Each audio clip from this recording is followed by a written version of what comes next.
ladies and gentlemen, and welcome to this webinar of FINNAIR in regards to changing aviation landscape challenges and opportunities ahead. My name is Sebastian Grossman. I'm the regional manager of FINNAIR here in Singapore, and hope that you have a wonderful day at the study in Europe here in Singapore, which is this year exceptionally virtual, and hope for many inspirations and as well maybe some travel tips for Europe that you might visit in the future. Throughout today's webinar, I'm going to tell you a little bit about FINNAIR and also dive into the changes and the challenges in the industry that we are currently facing. I have a couple of housekeeping rules for you before we are starting. Please mute yourself throughout that call.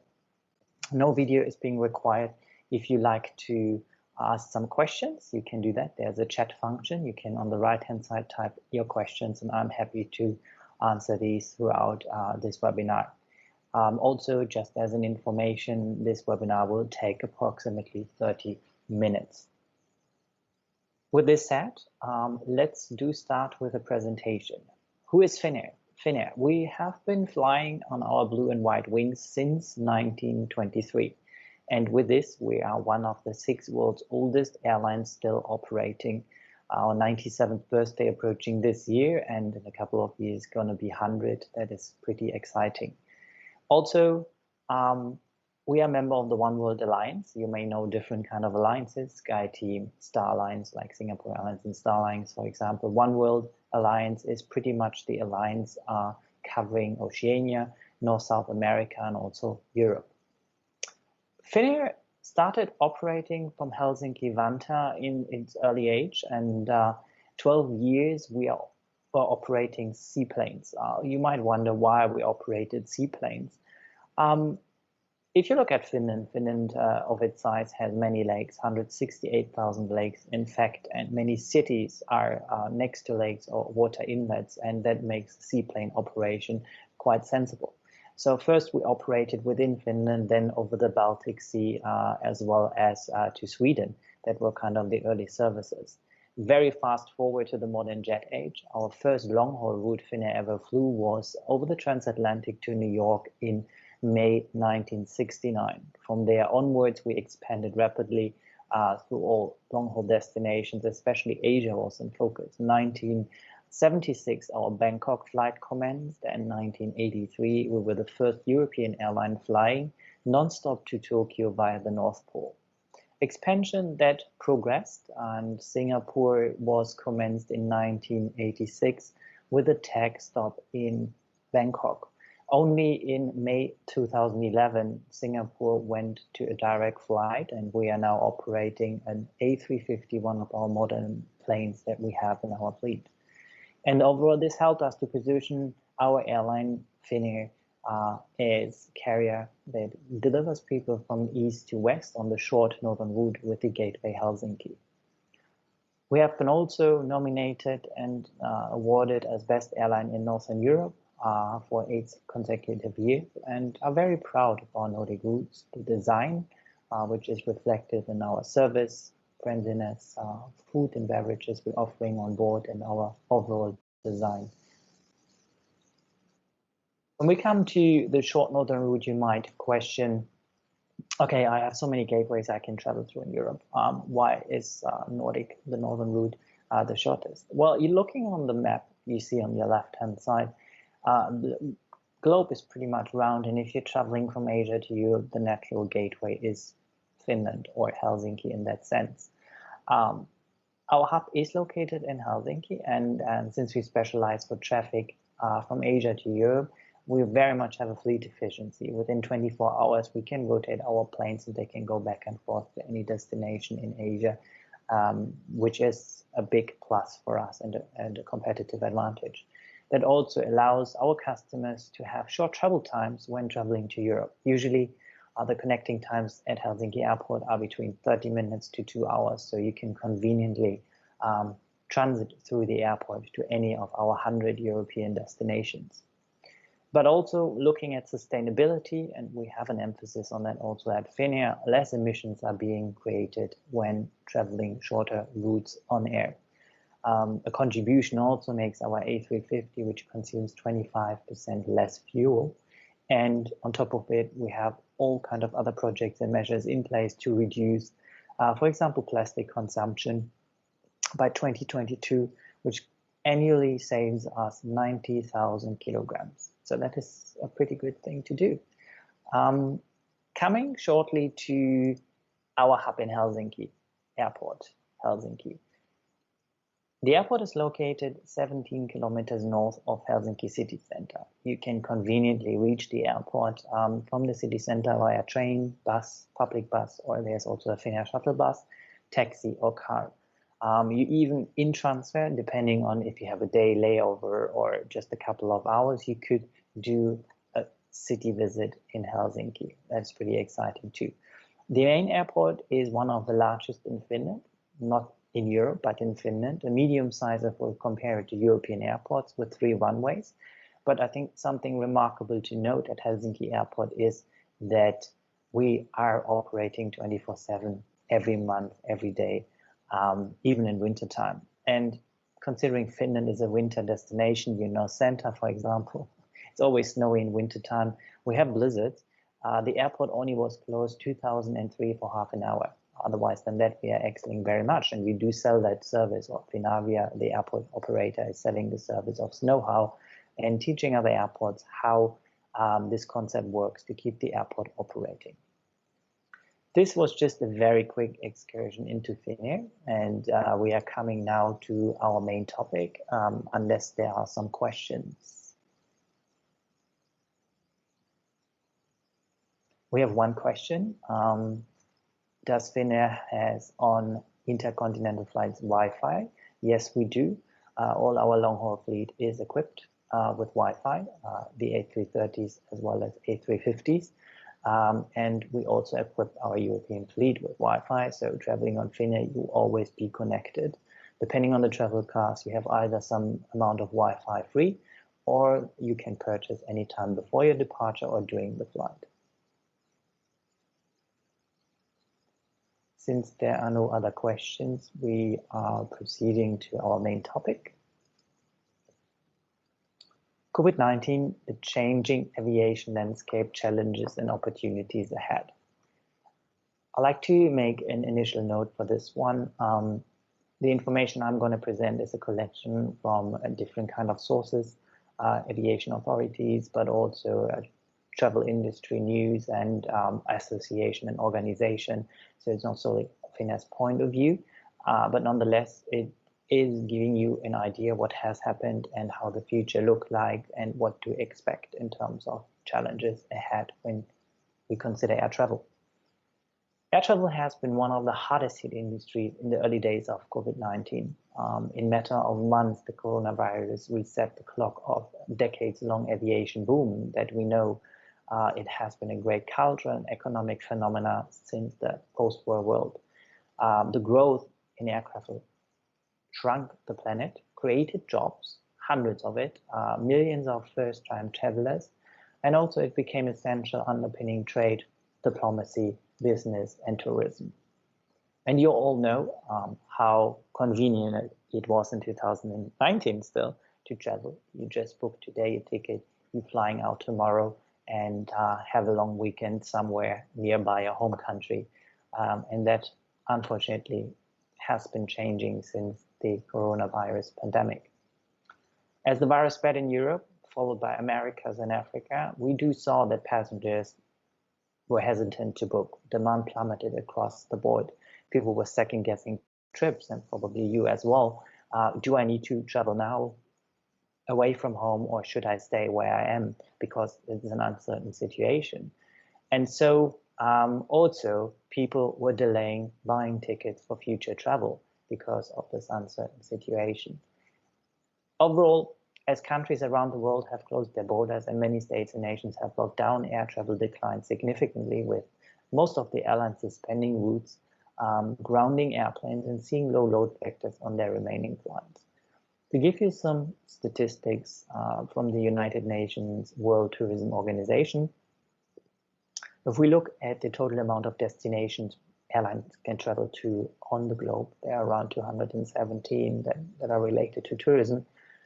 100% of these destinations, so all destinations, basically had travel restrictions in place since the coronavirus pandemic surged and until today. 72% of these destinations, is around 150, 156, have completely closed their borders internationally for visitors. You can still travel if you're being a resident to your home country for sure, or if you have a permit to enter the country, but otherwise than that, tourism is not really permitted to travel. If we look by region, border closures in Europe were the highest with 83%. And on the lower edge was Africa with 57%. In the middle were kind of Americas and Asia Pacific with around 70 to 80%. So most of the countries still consider border closures as a good measure to condemn the pandemic. And that is certainly a difficult factor for the tourism industry and the aviation industry. Coming shortly to the outlook, short term, what to expect within the next couple of months, maybe next half a year. This situation, there's no precedent for what is happening now.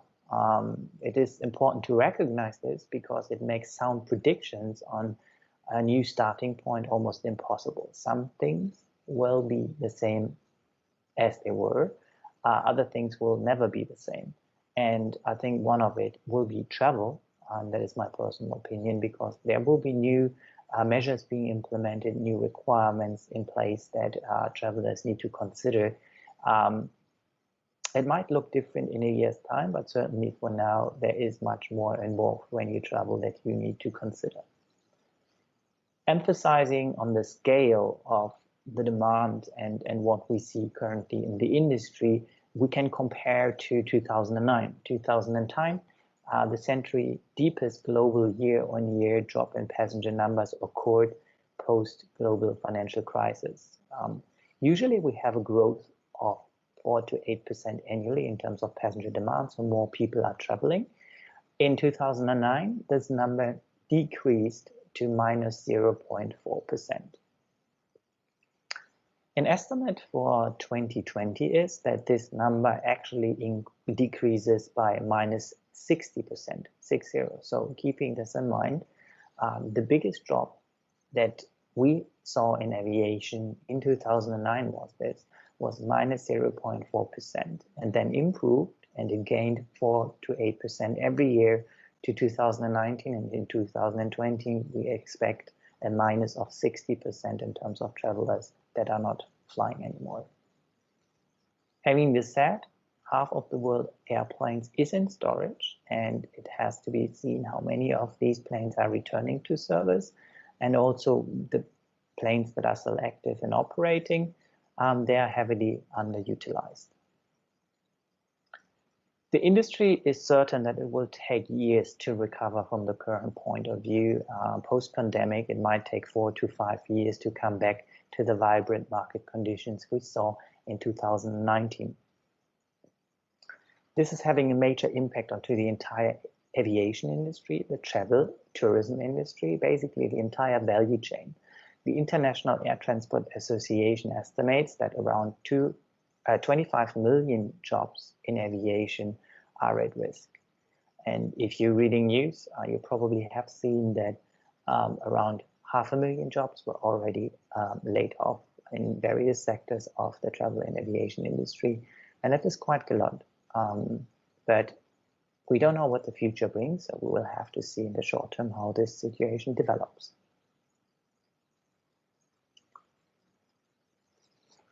Coming now to the future outlook, opportunities or challenges. Certainly there will be more challenges involved. The aviation industry is heading for a previously unimagined level of disruption within the next months, within the next year. And as long as borders are closed, wholly or partially, international travel will probably not recover to that stage we hope for. I think looking at everyone who wants to travel, important is from customer point of view, and many surveys have shown that introduction of common rules around biosecurity standards for air travel will be key to restore confidence and fueling recovery of air travel. It will be significant for the operation to change and provide the level of comfort and security that travelers need. And just giving you an idea of some layers that have been implemented as biosecurity measures is, for example, wearing masks throughout your journey, safe distancing at the airport or in the plane.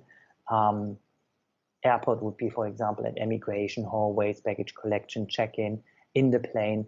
Also, we try to remove movement of passengers and also reduce the amount of movement of the cabin crew. Temperature screening are common. Also, operational changes in terms of boarding and catering and onboard service are among the facts that have been changing since the pandemic outbreak. Irrespective of what, any solution must give passengers confidence to travel safely with undue hassle. It is to note that countries will be very cautious of reopening international borders to avoid the risk of reinfections until a cure or a vaccine is being made available. So until this point, we probably will have a more controlled environment to travel. An interesting article from Kappa Aviation basically looked at the current stage where we are, the current impact on the aviation industry, especially airlines, and compared it to 1930s. Might think, why 1930s? Well, 1930s was basically an era where there were less planes flying, there are fewer routes to choose from, and also there were more regulation in place in terms of where customers can travel to easily from A to B, and also overflying rights and all other restrictions in place. So if you compare the current situation where everything is being more difficult in terms of choosing an airline to travel from A to B, it's pretty much as in the 1930s. For sure, the travel comfort is better, and that is something we are really happy about. But other than that, the overall demand situation comes very close to that era.